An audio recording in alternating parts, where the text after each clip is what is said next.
Morning, Richie. And welcome, everybody, to the debut Electric Sheep podcast. And basically, Gary and I were talking, and what we realized is that there just aren't enough podcasts in the world. So we thought we would do one for humanity and create another. And what are we going to be talking about today, Gary? We're going to be talking about a brief overview on AI, as well as the long form to short form and the change in media consumption. Interesting. Obviously, AI is a thing, and with us being at the bleeding edge of everything that's going on in the media creation and distribution space, for us, it's very hard to keep up with everything that's going on, and we're making a huge amount of findings and realizations, and really, we want to share that with the world, because the thing for us is we find we're very much in the bubble, and when we talk to clients and connections that we have that are outside of the bubble, it's a huge education piece of saying, okay, this is actually what's happening, and to help people steer the various ships that they're on towards that common place we're all heading. Yeah, 100%. And look, we live on this treadmill every day, but even for us, it's like living on a treadmill. So we totally get it. And it just comes up time and time again with our clients. Education is such an important piece right now because things are moving so fast in many ways, and some things are moving slower than you'd expect. So it's all about dialing that in and getting familiar with that, and that's what we're here to do, hopefully. Absolutely. Well, let's kick things off. So the thing that we want to talk about first of all is the transition to social. We're obviously knee deep, if not deeper, in the world of video. And so, Gary, what are your thoughts on things such as multimodal content, and what can IP owners do in order to get their content in front of more people? So, yeah, what we're seeing is traditional media, the long form stuff. It's got incredible content, it's super interesting, but actually getting it in front of people is a bit of a challenge right now, particularly with the search versus algorithm, which we'll go into a little bit later. But this idea of multimodal content has popped up. So that means if you're making text-based articles, you need to be making audio, you need to be making videos to summarize that. And for long form, the extra mode is short form, and that's super important because it's your top of funnel of getting people in, getting the eyeballs on the content, and then really drawing them in to watch the longer form content. Yeah, absolutely. And as a raging millennial, I shudder at the idea of social media being the way that the world is run, right? But irrespective of my own personal vendettas, it is an incredibly powerful medium, and I'm on it. You're on it. Most people consume content in one way or another. The doom scrolling, the endless swiping, it's all kind of part of our lives. And what we're strong believers in is you can hijack that format to then use that as a way of driving people towards much more substantial content, and like long form is amazing to be drawn into a narrative, to have character development and all of the emotional rewards that come from that, deep dive into a story is so important. And actually that medium is struggling at the moment because the UGC, the social media algorithm is so powerful that it's quite hard to drive people away from that. And so we're big believers in that, and we want to help 100%. people with long form content to get the attention that they deserve. 100%. And traditional media is struggling because the production cycle is just so long, from idea to pilot to first episode. It could be 10, 12, 16, 18 months in episodic TV, which is crazy because if you think about the UGC, the user generated YouTube content, you can be uploading videos every single day just talking to the camera. And that's really the best way to understand your audience and what your audience wants. And it's so data driven. And that's really the piece that's missing here. And alongside that, we've gone from the push to the pull. So rather than searching and finding the content that you will resonate with, the algorithm completely hijacks that, and it's much more efficient at surfacing what you will find interesting and pulling you into that rabbit hole. And so it's just such an amazing distribution channel that traditional content is completely sleeping on, and that really is so key. Yeah, and I mean it's a shame because our contacts in the industry are saying stuff like nowhere near the same amount of shows are getting commissioned because ultimately the format of traditional television, even some of the streaming services are losing out to the social machine. What was it this year? YouTube was the most streamed service on TVs. It's astounding. Yeah. In living rooms, YouTube was the number one streaming service, which is completely mental, and it blows terrestrial TV out Mhm. of the water. So there's this shift now where YouTube has become the publisher, and you don't need the commissioner. The whole point is, if you have an idea, you can prove with data that there's an audience waiting for you right there. Mhm. All you need to do is string together a low cost pilot, actually get some feedback, and then start delivering that stuff. And Mhm. that leads quite nicely into the shorts and the micro dramas of the world. And yeah, what do you think about the micro dramas? Well, actually, one thing I wanted to say before we get into microdramas is interesting because we're in the world of tech, and what you get drilled into so much in the world of tech is validation. You want that quick customer feedback loop. You want to try something, see if your customers, potential customers, will respond to it, and then you go and you develop on that, and you productionize it and the like.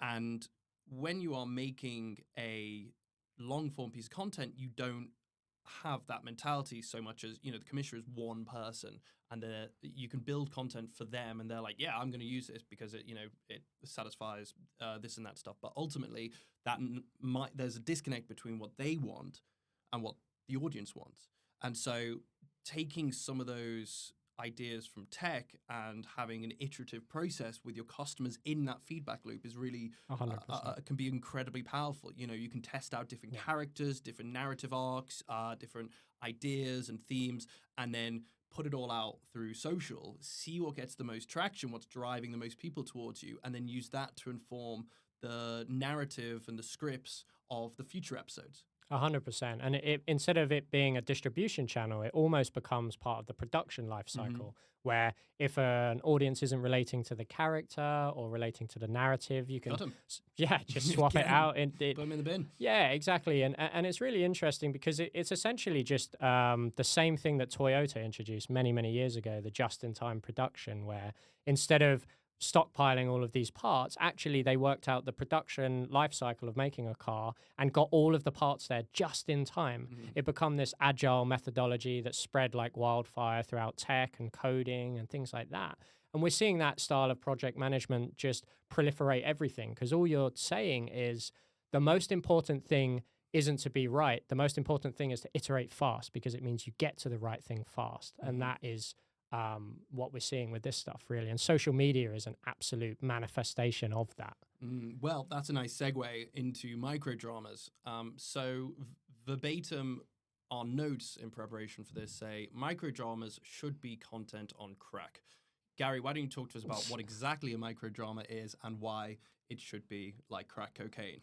Well, so essentially, a microdrama takes all of the best bits of long form, which is you have an overarching narrative point, you have something you can commit to, some sort of meaning. Like, there's this saying with the shorts that currently they're optimized for attention, not optimized for meaning, and long form content really has that meaning. So if you put those two together, where you're driven by data, you have this feedback cycle, but you also have an overarching character development, plot line, some sort of emotional roller coaster overarching, not in a single short, but over a much longer period of time, then I think that could be a really interesting frontier. And just to talk a minute about rectangles, because I know everybody loves rectangles. Mhm.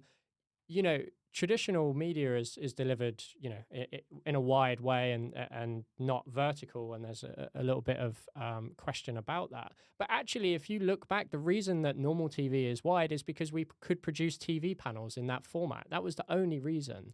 And then directors of photography thought that it was cool to make it wider and it looked more sexy and all that kind of stuff. So that kind of proliferated. But then moving to the new medium, which of course everybody has a phone in their back pocket. Mhm. And how many times do you load up the TV to watch stuff these days when you have a laptop and you have your phone right there? It's the natural conclusion of this stuff, really.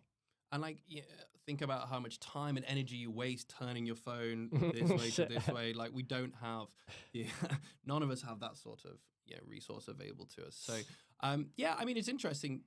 I'm again, as I've been brought up on horizontal content, and so there's a part of me that thinks that is how it should be done. But I'm interested to know if something more vertical would be, I could lose myself in it in the same way if I could still have that immersion. See, I always thought it was because our eyes were horizontal, and so we had, and like it's we our hunter gatherer ancestors were very much they wanted to look out on the horizon and look at this massive panoramic, exactly in front of them, and so there was a sense of we want media that replicates that. Yeah. No, I mean, there's definitely evolutionary stuff, but also the hunter-gatherers weren't sitting and watching Netflix for 10 hours every night. So there's also, the modern-day constraints of the world that we live in is very different. So, it's kind of a combination of these two things. Technology enables creativity, which enables the next frontier of whatever we consume, VR or AR and all that kind of stuff.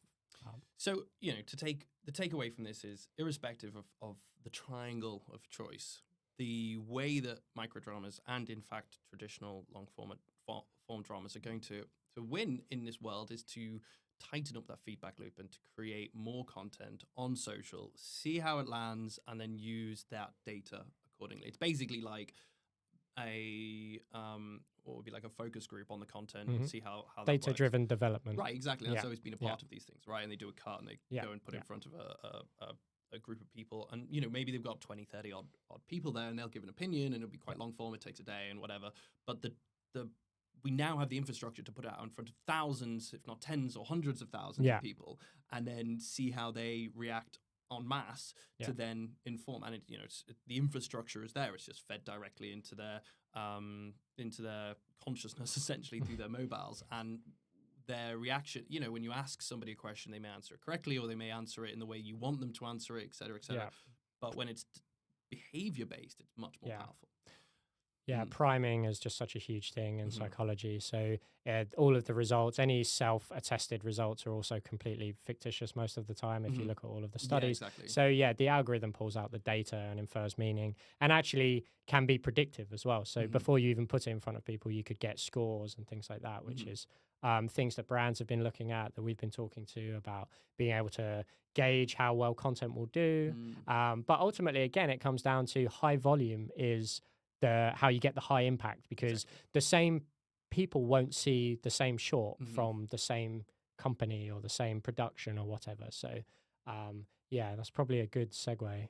Yeah, well, exactly. Well, you've nicely brought up businesses and brands and things, and these in a similar way, these guys are putting a lot of resources into creating long form, recordings of their events, panels, podcasts, things like webinars, and incredibly insightful information is coming out to it, which is super relevant to their audience. But no one is going to sit down and watch 30 plus minutes worth of content without having an idea of what it is first. Like, why should they care? Teaser trailer. Exactly, right? There's a reason Hollywood spends so much on trailers. It's because people will only give you or gift you an hour's worth of their attention if they understand what the payoff will be.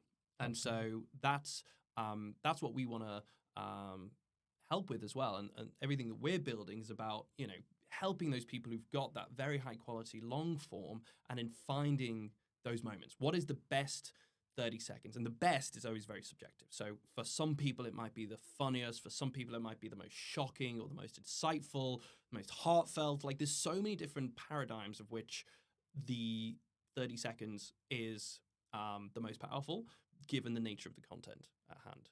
And so, we've got something. So why don't we show an example of exactly what we're talking about? Behind the camera today, we have Alex. Give us a wave, Alex. I'll say hello, and I am waving as well. You'll just have to take our word for it that he is waving currently. Both hands, Alex has queued up a podcast from The Telegraph.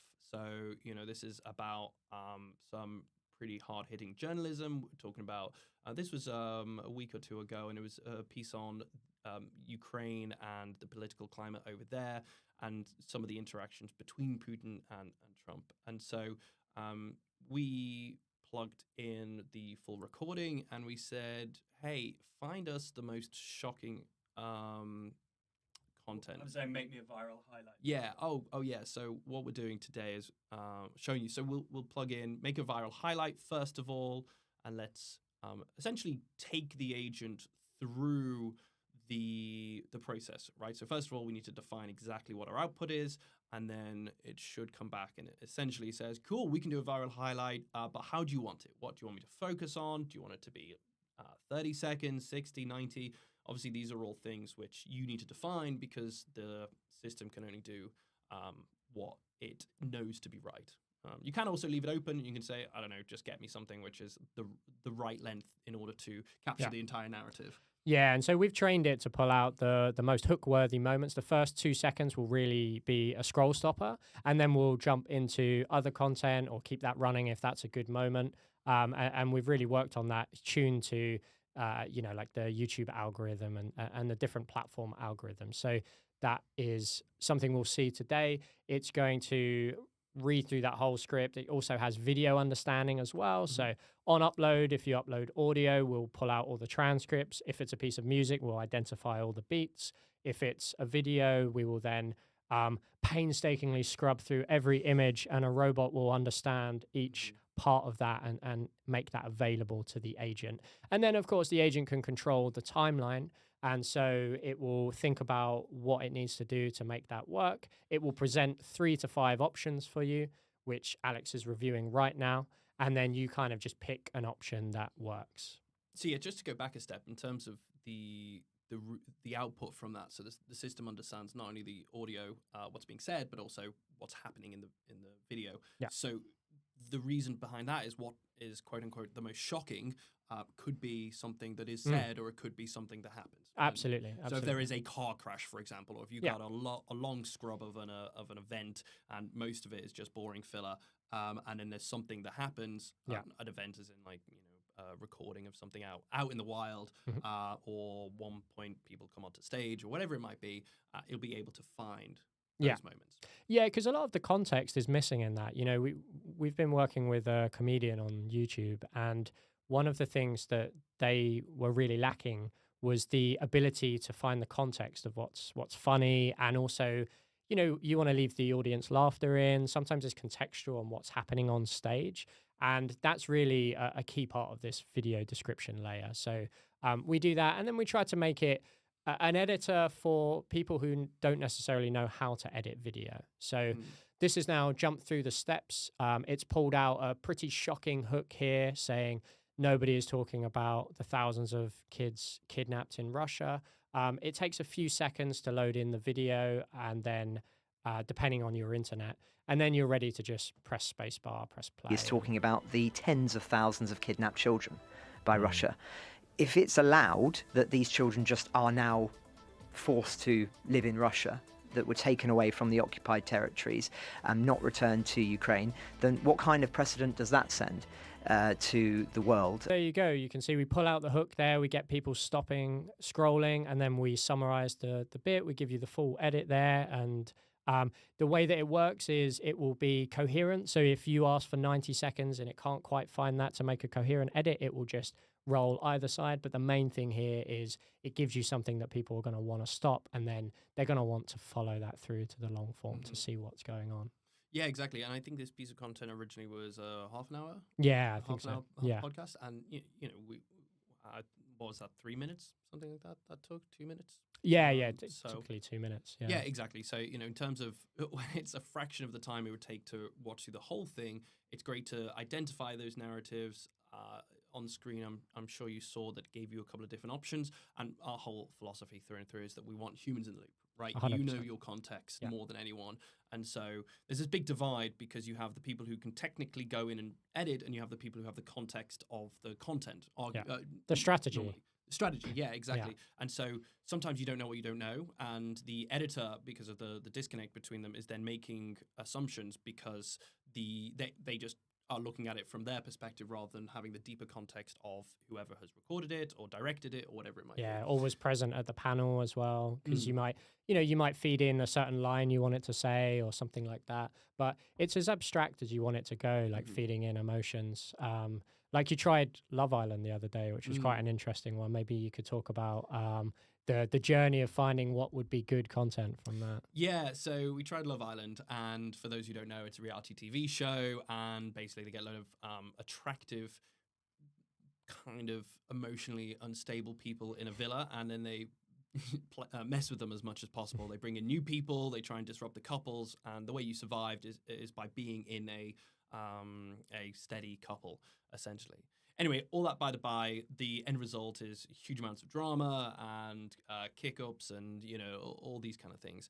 And so I went in and I started to ask it, what are the most, I tried funniest moments, and they have a narrator who's quite funny, but ultimately it's only funny in the context of the show. And we were thinking top of pipe activity to get people interested, like what would we want out of it? And what I tried after that was I tried the most dramatic, and I also tried the most heartfelt, and I picked out two wildly different clips, but both had value to them in that you could watch a genuine moment between two people having a lovely conversation and declaring their undefined love for each other. And also you can see, stark contrast, a couple basically at each other's throats, right? Yeah. And maybe the same couple, even. maybe even so. It's a roller coaster ride for sure. And so, yeah, I mean, different horses for different courses, right? Some people, why do we consume content? Why do people consume the likes of Love Island? Are they doing it for the emotional, heartfelt moments and to feel that kind of ooey gooey feeling off the back of it, or are they watching it because they like that drama? They like people at each other's throats. Something for everybody, right? So, I know, exactly. Yeah, something for everyone.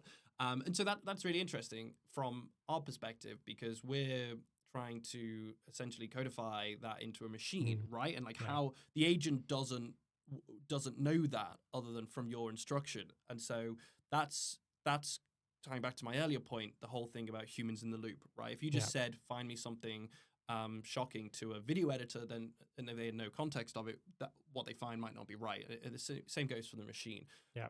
But if you go into it with an idea of like, okay, I think what's going to be shocking here is, or not shocking, but viral or something is, this subject matter or this emotion or this person, you can direct it towards that, and then it will pick that out for you. And of 100%. Course, as you saw on the screen, we provide between 3 and 6, I think, scripts, depending on how long the content is and how much it finds.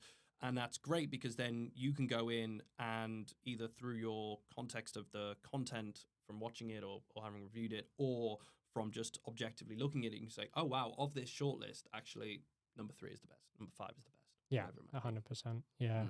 And kind of on that note, what was interesting is we were working with another client on some comedy material, and we were playing around with it and seeing what we could find. Some shows were, hilariously funny in the shorts, and other shows, for me, it wasn't so funny. But actually, I'm also not a watcher of that show. And so the question is, if you were to codify humor, what does that look like? And an interesting test for us was we just checked against the shorts that were actually made for that show by that channel, and it was exactly the same moment.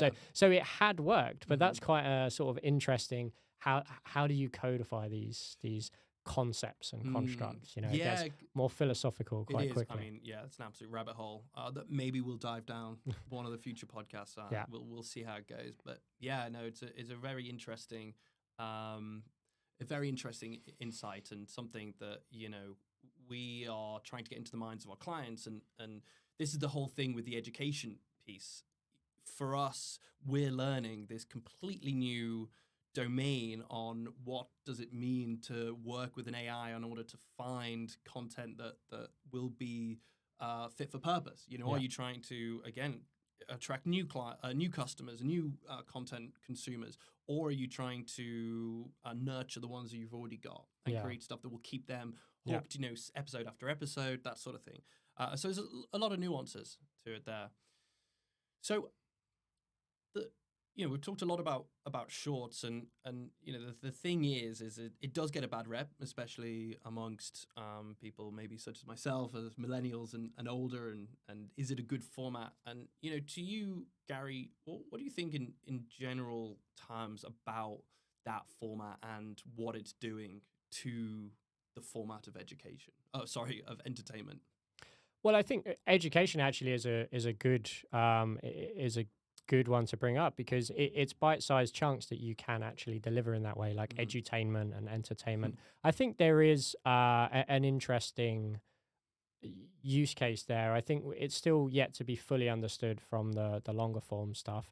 I think there is a question of, once you're flicking through this endless spiral of content, do you feel nourished at the end of that, or do you just feel emotionally drained? And that's one thing that I think you're trying to hyper optimize an emotional journey. And again, I think it ties back to, that's why longer form breaks that cycle of, well, actually it's one more short and you are binging it, but you're binging it in a bite-sized way, and a way that at the end you can come away with something. Like, I don't know if you've stepped away from watching a series of shorts and then you might not even remember necessarily what you've consumed for an hour. Two reels ago. Yeah, exactly. But you come out of a film, or you come out of watching TV with somebody, and you're bonding over the character development and all of that. And it kind of also establishes that third place again for people for content. It's like a digital third place where you both exist in the same moment, whereas memes are less shareable. Like, you can share memes, but the chances of stumbling on the same memes between a broad group of friends is much less these days. And it kind of bridges that gap as well. Yeah, that's nice. That's nice, and it does, even away from the entertainment itself, to go and have a discussion about a movie or a series can be have much more depth to it than trying to frantically describe a meme to somebody. I don't know, like this. Yeah. There was a turtle and they tripped over it. It's just, it doesn't have the same kind of a conversational depth. Absolutely. I think we can wrap up there. I think that's we've covered a lot. Yeah, we've fixed a lot of the issues in the world, which is nice. And let us know your thoughts, and if there's any conversation topics to bring up in the future, we are all ears. Absolutely. Thanks for tuning in. Thank you.